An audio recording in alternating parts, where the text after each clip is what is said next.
Most men have probably had a fantasy or two about pulling off a once-in-a-lifetime kind of heist worth millions. Fortunately, most of us are sane enough not to let it get further than a thought. Below are a few men who were not. The only criteria for entry on this list is that they must have gotten away with it, at least temporarily. Anyone caught in the act does not qualify for this list. Whether it be cash, jewels, art or anything else worth big bucks, you can bet there is someone, somewhere, planning on stealing it. All values are in US dollar or UK pound, which bear in mind, are worth more than US dollars. I have roughly adjusted for inflation of some of the older robberies to show where they compare to some of the modern monster hauls. Incredibly, no one was killed during any of the below robberies, as far as I can tell, the mark of true professionals. Feel free to add any others I may have missed in the comments section. This list was originally sent in as a top 20, but it has been broken up due to the size of the items. The second installment will appear in the future. 10. Harry Winston. The 5th of December 2008, Paris, France, $108 million. 4 armed men entered the upmarket jewelry store, Jeweler to the Stars, shortly before closing time, 3 of whom were dressed in wigs and women's clothing. After cleaning out the display cases, they forced staff to loot the storage area, as the millions worth of jewels in the display cases just wasn't enough for these guys. They cleaned the place out, without firing a shot. Harry Winston's stock fell 9% the next day after word of the robbery got out. The store had been robbed the previous year, where thieves netted €10 million worth of jewels. One would think that perhaps it would be cheaper hiring some armed guards than getting robbed on a yearly basis. 25 people have since been arrested for the crime, aged 22 to 67. Good to see there is no age discrimination among thieves. 9. Antwerp Diamond Center. The 16th of February 2003, Belgium, $100 million plus. 80% of the world's uncut diamonds go through Antwerp, and don't thieves know it? The city has seen its fair share of heists, but this one was incredible in both dollar value and the method with which it was executed. This haul was so large that the thieves literally couldn't carry all their booty out of the vault, but still managed to empty an impressive 123 of 189 deposit boxes. Leonardo Notabatolo, a 30-year career thief, was the leader of this stylish gang. The robbery was years in the making, with at least 4 people involved. They had rented office space in the building 3 years earlier, where Leonardo posed as an Italian diamond merchant to gain trust and credibility. He set up meetings and did small deals, no one ever suspecting a thing. When it was finally time to move, they inserted fake tapes into the security cameras to cover their movements. The vault was protected by 10 layers of security, including infrared heat detectors, Doppler radar, a magnetic field, a seismic sensor, and a lock with 100 million possible combinations. The robbery was called the heist of the century, and even now the police can't explain exactly how it was done. Notabatolo was caught after one of his accomplices failed to burn a garbage bag of evidence. The $100 million worth of gems has never been found, and Notabatolo is currently serving a 10-year sentence. Interestingly, Notabatolo has claimed that a Jewish diamond merchant hired them for the heist and that they actually only stole roughly $20 million worth, with many of the deposit boxes already lying empty. He believes that he and his gang were used as part of a huge insurance fraud. Police have denied this possibility. To read his version of events, outlining how they did it, go here. 8. United California Bank Robbery. The 24th of March 1972 USA, $30 million est. Whilst $30 million may not seem like much compared to the other monsters on this list, bear in mind that this occurred back in 1972. By today's standards, it would be worth more than $100 million. At the time, it was a world record amount. A group of 7 men from Ohio, led by Armil Dinzio, broke into a branch of the United California Bank in Laguna Niguel, California, and looted the safe deposit vault. Due to the nature of safe deposit boxes and their undeclared contents, only an estimate is possible. They were eventually apprehended by the FBI. One of the men involved, Phil Christopher, has written an account of the robbery in the book Superthief. I couldn't dig up too much information on this robbery, as even the FBI website does not have an account of the robbery or investigation, so if anyone wishes to add more information in the comments, feel free. 7. Schiphol Airport Heist. The 25th of February 2005, Amsterdam, $118 million est. This haul is the largest diamond heist in history. $118 million is the estimate, as many of the stones were uncut, which make them much harder to value and trace. Whilst many of the other robberies on this list involve elegant planning and flawless execution, this was more akin to a smash and grab. 2 weeks prior to the robbery, 4 men stole a KLM cargo truck and KLM uniforms to divert suspicion until the last moment, so that they could move around the secure areas of the airport unhindered. KLM is a major Dutch airline. On February 25, the thieves drove right up to a KLM truck that was carrying a large haul of uncut diamonds intended for delivery to Antwerp. In full view of many witnesses, they ordered the drivers out at gunpoint and simply got in the truck and drove it away. Due to the fact that they knew exactly which truck to target, police suspect an inside job.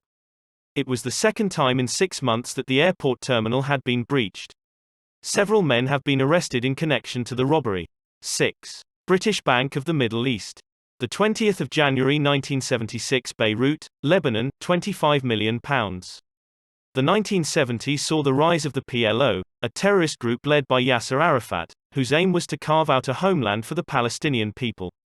They were at war. And wars cost money. Lots of it. Lebanon was in the midst of a civil war, and amid the chaos, a group associated with the PLO broke into a dozen banks, the largest of which was the British Bank of the Middle East. The group made off with a staggering £25 million worth of gold, jewels, stocks and currency, valued at much more than $100 million in today's money. The group blasted the wall of the bank that was shared with the Catholic Church next door. With the assistance of Corsican locksmiths, they opened the vault and plundered the contents over the course of 2 days. Some of the stocks were later sold back to their owners. 5. Knightsbridge Security Deposit. The 12th of July 1987 UK, £60 million. Valerio Vice migrated to the UK from Italy in 1986, where he was wanted for over 50 armed robberies. He decided to continue his successful trade in his new homeland, where he and an accomplice entered the Knightsbridge Safe Deposit Centre and asked to rent a safe deposit box. After being led into the vault, they subdued the manager and the guards. Valerio hung a sign outside stating that the deposit was temporarily closed to deter more customers, and then went about letting in more accomplices. The gang then plundered the safe deposit boxes at will and netted an estimated £60 million, which translates approximately into a whopping $174 million in today's money. The police were not alerted until an hour after the robbery, giving the team plenty of time to flee the scene. Valerio fled to Latin America whilst his accomplices were arrested, then foolishly returned to England sometime later to retrieve his beloved Ferrari, where he was subsequently caught. He was sentenced to 22 years in prison. One would think that with the better part of $174 million, you would just buy another Ferrari.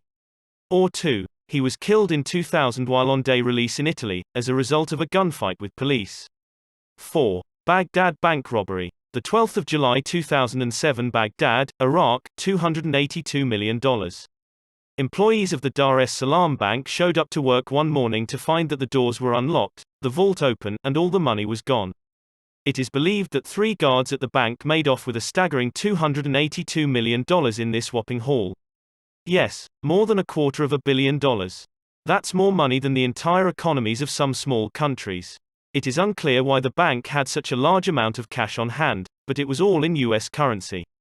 It is suspected that the guards had the assistance of militias, to avoid detection at security checkpoints around Baghdad, as having a lazy $282 million in the boot of your car might raise suspicions. No one has been brought to justice for this brazen crime and none of the money has been recovered. The robbery received surprisingly little media coverage. 3. Boston Museum. The 18th of March 1990, Boston, USA, $300 million. Number 3 on our list is also considered the biggest art heist in history. 2 men dressed as police officers convinced 2 inexperienced security guards at the Gardner Museum that they were responding to a disturbance. Contrary to museum policy, the 2 guards let the officers into the premises, where they quickly learned that they had been duped after being handcuffed by the men in the basement. Amazingly, the 2 men managed to do this despite having no visible weapons whatsoever. The men spent the next 81 minutes calmly selecting 12 pieces of art with a combined value of over $300 million, and this was 20 years ago. Among the paintings stolen were 3 Rembrandts and a Vermeer. The 2 then took the surveillance tapes and departed, never to be heard from again, though in 1994 an offer was made to return the paintings for $2.6 million and immunity from prosecution, but the writer was never heard from again. The men appear to possibly be amateurs, as they made no effort to avoid damaging the paintings and left even more valuable works behind.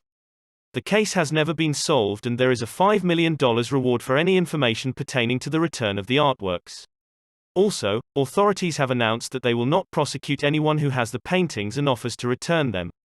More on the details of this interesting robbery can be read here. 2. City Bonds Robbery. The 2nd of May 1990, London, UK, £292 million. John Goddard was a 58-year-old messenger working for broker Shepherd's, who was mugged whilst carrying a briefcase on a quiet London side street. However, the contents of that briefcase contained £292 million in bearer bonds. Goddard was delivering Bank of England Treasury bills from banks and building societies. Due to the nature of bearer bonds, whoever is carrying them is deemed the owner. They are as good as cash. He was held at knife point, whilst his assailant made off with 301 Treasury bills, most valued at £1 million each. Keith Cheeseman was arrested in connection to the crime and received a 6.5-year sentence. Police believe that the mugging was carried out by Patrick Thomas, but he was found dead of a gunshot wound to the head before he could be charged. All but 2 of the bonds were recovered after police and the FBI infiltrated the gang responsible. It's amazing that the second largest robbery in history was carried out by a low-level thief brandishing only a knife on an insignificant backstreet. 1. Central Bank of Iraq. The 18th of March 2003, Baghdad, Iraq, $1 billion. Some robberies require careful planning. Others use brute force. But the largest in history was as simple as it was effective. Saddam Hussein treated Iraq as his own personal fiefdom, so it's no surprise that he would feel that the Central Bank of Iraq was his personal bank account. The day before coalition forces began bombing Iraq, he sent his son Qassi to make a withdrawal on his behalf with a handwritten note. Qassi oversaw the withdrawal of boxes stuffed with $100 bills in a 5-hour operation which netted the dictator about $1 billion. In US dollars. It didn't get him very far, as he was caught sometime later hiding in a hole in the ground whilst his son was killed by US forces. Approximately $650 million was later found by US troops hidden in the walls of one of his palaces, though the remaining $350 million has never been recovered and is considered lost.